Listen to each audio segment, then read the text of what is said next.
ఈరోజు నా night routine మీతో షేర్ చేసుకుంటూ 2025లో నేనేమనుకున్న గోల్స్ అవి రీచ్ అయ్యానా లేదా, 26లో ఏం చేద్దాం అనుకుంటున్నాను అనేది మాట్లాడదాం అనుకుంటున్నానండి. 2025లో నేను వేరే పెద్ద పెద్ద కోరికలు అయితే ఏం లేవండి. చాలా వరకు కోపాన్ని కంట్రోల్ చేసుకోవాలి అనుకున్నాను. అది మాక్సిమం ఒక 50% అయితే కంట్రోల్ చేసుకున్నాను.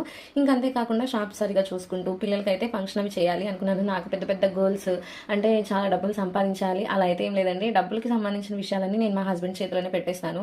ఎందుకంటే డబ్బుల విషయానికి వచ్చేటప్పటికి ఎక్కడో గొడవలు అవ్వండి. వాటి దగ్గరే అంటే అండర్స్టాండింగ్ అనేది ఉంటుంది, కానీ నాకు ఎందుకు ఆ డబ్బుల విషయం అనేది పట్టించుకోవాలంటే చాలా భయం అనమాట.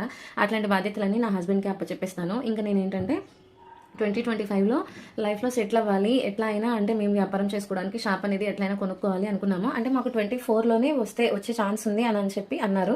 ఇంకా దానికోసం అని చెప్పి మేమైతే ఏర్పాట్లన్నీ చూసుకొని ప్లేస్ కొనుక్కొని కట్టించుకున్నాము. అది గోల్ అయితే ఫుల్ఫిల్ అయితే అయిపోయింది.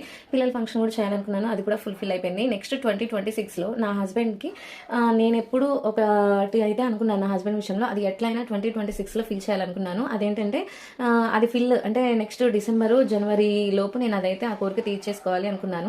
ఏమో ట్రై చేయాలి, అయ్యిద్దా అవ్వలేదు. అంతా దేవుడి మీద భారం వేసేసి 26లో కూడా హ్యాపీగా ఇలాగే గడిచిపోవాలి అని చెప్పి దండం పెట్టుకొని రేపు డే ఫస్ట్ అయితే స్టార్ట్ చేద్దాం అనుకుంటున్నానండి. చూస్తున్నారు కదా, మీకు కనుక ఈ చిన్ని వ్లాగ్ కనుక నచ్చినట్టయితే ప్లీజ్ ఒక చిన్న లైక్ అయితే ఇచ్చేసి ఛానల్ని సబ్స్క్రైబ్ చేసుకోండి ఫ్రెండ్స్. Okay friends, bye.